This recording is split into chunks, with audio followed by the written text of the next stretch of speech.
El mismo problema, hay que cerrar con el fondo, hay que cerrar con el fondo, hay que cerrar con el fondo. Los que me dicen hay que cerrar con el fondo no me aprueban un presupuesto. No me aprueban el presupuesto y además me apuran. Y lo que es peor es que la deuda que piden que arregle son las que ellos tomaron. Si esos jueces no dirimen los conflictos, los profundizan. Y si esos jueces dirimen los conflictos teniendo en cuenta solo los intereses de una de las partes, no hacen justicia, hacen otra cosa. Cuando el derecho no es justo, es torcido. Y eso es como actúan. Yo tuve un privilegio que creo que no todos tuvieron, que fue haberlo conocido a Néstor allá por el año 1987 y no haberme separado nunca más de él.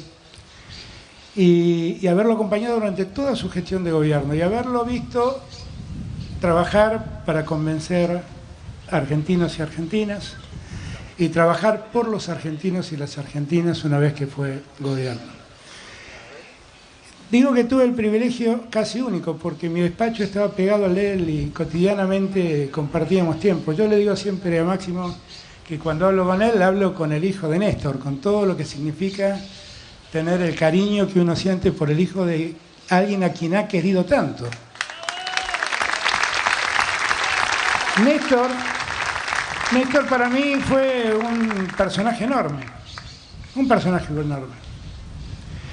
que me enseñó mucho, que aprendí de él cómo construir en la política, que lo acompañé. Y creo que lo que más me entusiasmaba de Néstor era esa capacidad que tenía de ir a buscar voluntades. Por ahí un día me decía, esperame a comer teatriz a las 11 de la noche, pues me fui a Dolores y llego a las 11 para cenar. Y llegaba con un ímpetu el tipo, como si hubiera hecho un acto de 500.000 tipos. Le digo, ¿cómo te fue? Había 80, dice. Pero estos se quedan, me decía, estos se quedan.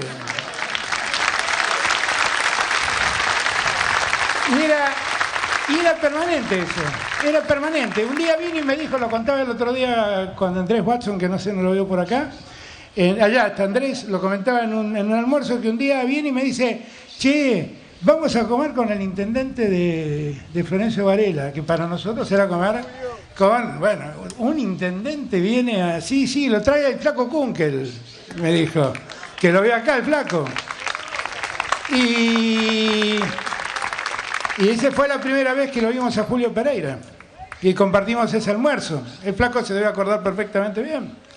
Y para nosotros era, wow, lo que crecimos, comimos con un intendente del conurbano, decíamos.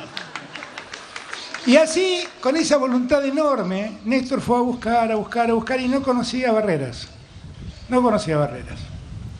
Buscaba en el peronismo y buscaba más allá del peronismo. Porque sabía que más allá de las fronteras del peronismo, había muchos argentinos y muchas argentinas que pensaban lo mismo que nosotros, que tenían un común denominador, que es soñar con esa patria justa, libre y soberana, de la que Perón y Evita siempre nos hablaron. Y que eso no era patrimonio del peronismo. Seguramente eran nuestros principios basales, pero había muchísimos argentinos y muchísimas argentinas que soñaban lo mismo sin ser peronistas. Y Néstor también los fue a buscar. Y así fuimos construyendo y terminamos siendo una opción ganadora en el año 2003. Y en ese instante yo creo que empezó a tejerse otra historia en la Argentina. Porque cambiaron las lógicas del poder, básicamente por eso. Yo siempre me acuerdo una noche comiendo en Olivos, Cristina, Néstor y yo le había regalado a Cristina un libro de Chantal Mouffe, donde básicamente planteaba algo que después plantearon muchos, la verdad lo planteó Carl Schmitt antes, que es ¿qué es la política? Y la conclusión que se saca es que la política es por sobre todas las cosas representación de intereses. Es eso. Los conservadores representan los intereses de los que quieren que nada cambie los más extremistas de la izquierda representan los intereses de los que quieren dar vuelta al mundo, y están después los que representan los intereses de la clase media, de un pueblo trabajador, que quieren, dentro de las normas institucionales, ir mejorando la situación de esos intereses, que fue ni más ni menos que lo que hizo Perón.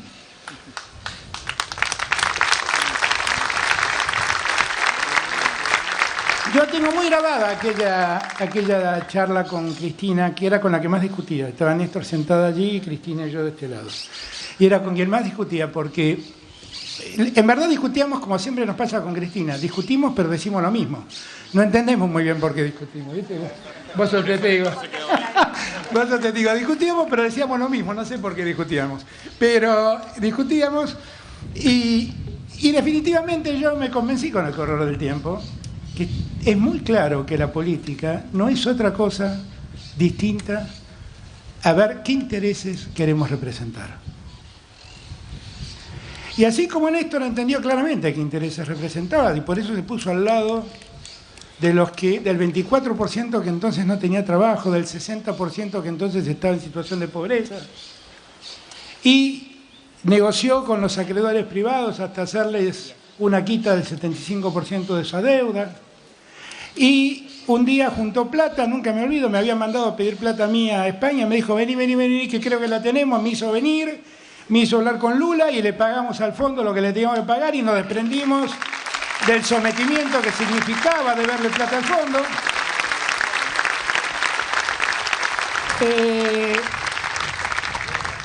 ¿Y eso por qué lo hacía Néstor?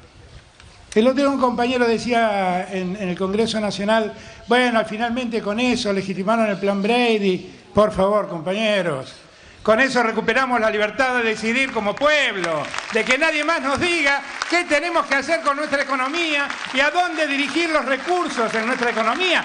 Eso fue lo que recuperamos. Eso fue. Y después vino Cristina. Todos saben que tuve algunas diferencias con Cristina, pero no tuvimos diferencias tampoco en lo central. A veces digo siempre, discutimos más las formas que el fondo y cuestionamos más las formas que el fondo de la cuestión.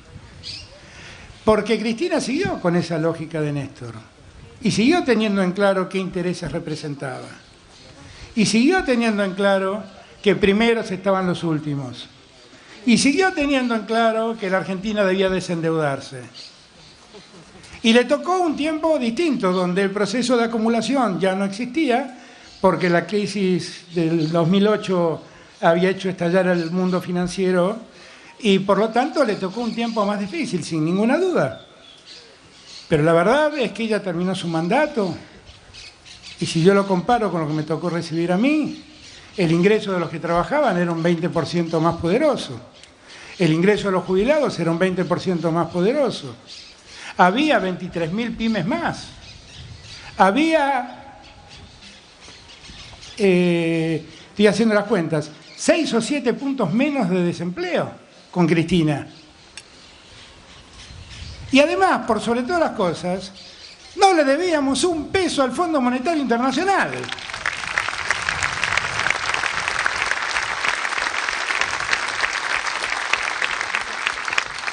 Me tocó llegar a mí, y como yo siempre digo, parece que lo mío es un déjà vu. Cuando llegué, ese país que recibí no se parecía tanto al que había dejado Cristina, se parecía mucho más al que había dejado la crisis de la Alianza. Y entonces tuve que volver a discutir con los acreedores privados y tuve que volver a discutir con el Fondo Monetario Internacional.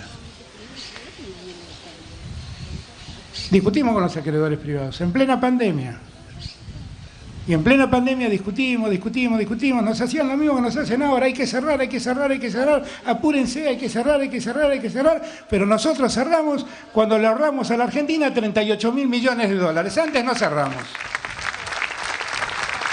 Ahí cerramos. Y ahora tengo el mismo problema, hay que cerrar con el fondo, Los que me dicen hay que cerrar con el fondo, no me aprueban un presupuesto. No me aprueban el presupuesto y además me apuran. Y lo que es peor, es que la deuda que piden que arregle son las que ellos tomaron.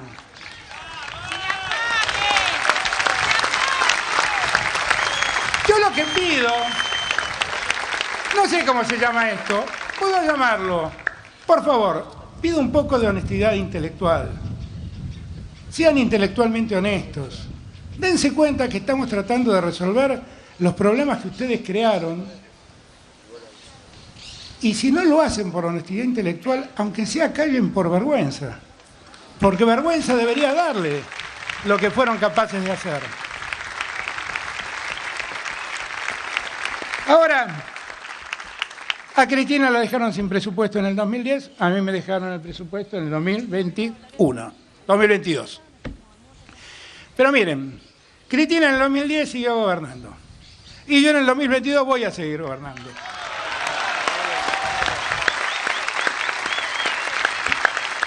Cristina en el 2010 siguió gobernando por la misma razón que yo voy a seguir gobernando en el año 2022. ¿Saben por qué? Porque Cristina y yo sabemos qué intereses representamos. Y antes que nada representamos el interés de los que menos tienen, de los más postergados y de los más desposeídos. Y no me importa qué presupuesto me aprobaron o qué presupuesto me dejaron de aprobar. Sé que eso lo voy a hacer con presupuesto o sin presupuesto. Lo tengo claro.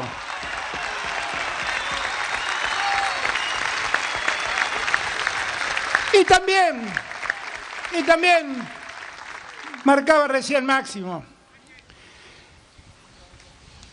Yo no sé qué le pasa a la Corte Suprema de Justicia. La verdad no lo entiendo, porque debería ser un lugar, es un lugar donde los argentinos recurren para resolver sus problemas. Un segundo, déjenme poner en profesor de Derecho. El derecho es una ciencia humanista que ha nacido para resolver los conflictos que se dan en las sociedades. Los conflictos entre las personas o los conflictos entre las personas y el Estado. Quienes dirimen esos conflictos se llaman jueces. Si esos jueces no dirimen los conflictos, los profundizan. Y si esos jueces dirimen los conflictos teniendo en cuenta solo los intereses de una de las partes, no hacen justicia, hacen otra cosa. Cuando el derecho no es justo, es torcido. Y eso es como actúan. Y así actúan. Cuando yo llegué al gobierno y planteé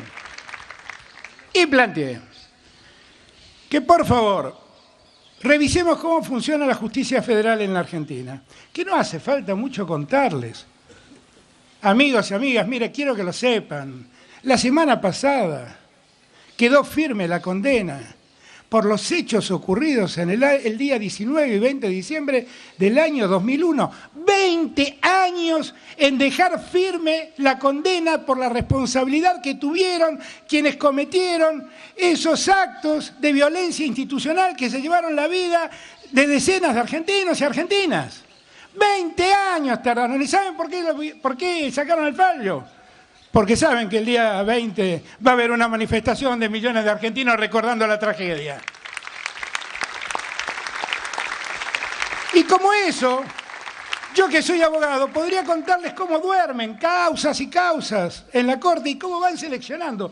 Porque no tardaron 20 años en resolver la posición de dos jueces federales que están hoy en día en la justicia federal, agarrados a su sillón. No, uno de ellos ni siquiera se animó a concursar y está sabiendo que la oposición frena los concursos y hasta que ese concurso no salga, él va a seguir ahí y sigue atado a su silla. Esos, perdónenme, pero de ética judicial no tiene nada. No tiene nada. Así que lamento tener que dar estos debates.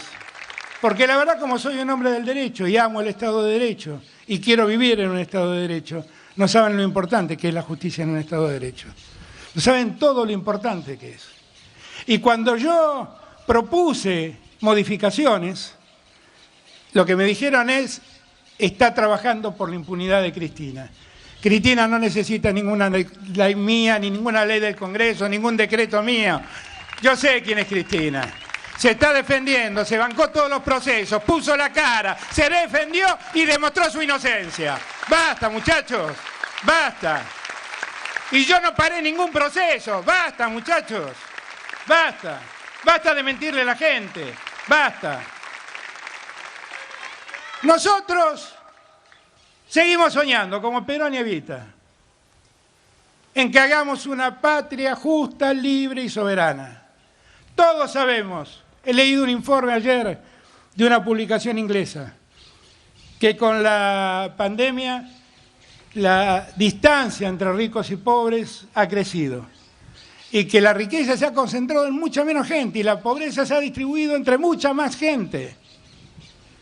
Y eso, el continente que más expone esa desigualdad, ¿saben cuál es? Latinoamérica. ¿Y eso saben que nos pasa en Argentina? Sí, nos pasa en la Argentina. Y nosotros tenemos que trabajar para terminar con esa desigualdad. Pero para terminar con esa desigualdad, lo que tenemos que hacer es mejorar el ingreso de los que menos tienen y exigirle a los que más tienen que hagan sus aportes a través del sistema impositivo. Quiero llamar la atención de algo que me llamó la atención del debate que protagonizaron ayer en el Congreso. No querían aprobar el presupuesto, pero una diputada de ellos levantó la mano y pidió por favor que rápidamente tratemos la ley de bienes personales, porque está preocupado para defender los bienes personales de los que más tienen en la Argentina. Ahí sí saben representar intereses, ¿eh? Ahí saben decir esto, tratémoslo con urgencia. Ahí saben. Ahí saben. Miren, nosotros vamos a hacer esa patria que soñamos. Vamos a hacerlo. Y como le digo a Máximo, lo hablamos siempre. Hemos entrado, después de esta elección que hemos vivido, yo los escuchaba recién cantar esa canción maravillosa que cantábamos cuando éramos la Juventud Peronista, flaco. Nosotros la seguimos cantando, pero ya no somos la Juventud Peronista. Pero ahora la seguimos cantando como si fuéramos, ¿no?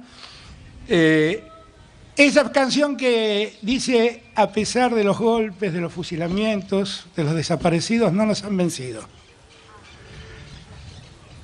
Miren, eso es lo mejor que tenemos nosotros. Porque ganar una elección no es vencer. Vence solamente el que no baja los brazos. Y nosotros nunca bajamos los brazos. Y a nosotros no nos han vencido porque nuestras convicciones están más firmes que nunca. Y compañeras, para terminar, esto que dijo Máximo, que yo comparto 100%. Entramos ahora en un nuevo tiempo. Miremos el 2023. Va a ser nuestro, vamos a ganar. Pero para hacerlo, aprendamos lo vivido. Escuchemos a nuestros vecinos, escuchemos a todas las voces, abramos los brazos y traigamos a todos los compañeros y a todas las compañeras que se fueron. Traigamos a los que no estuvieron con nosotros. Digámosles que hay dos modelos de país. Un país que trabaja para que ganen los especuladores y un país que trabaja para que ganen la pequeña y mediana empresa que invierte y da empleo en la Argentina.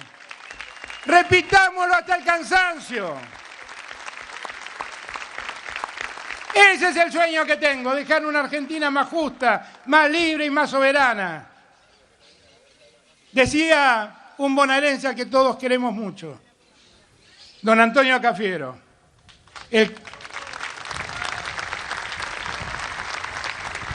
Decía Antonio cuando lo acompañábamos en la renovación, después de la derrota del 83. El que sueña solo, solo sueña. Pero el que sueña con otros hace historia. Hagamos historia, compañeros. Gracias a todos y todas.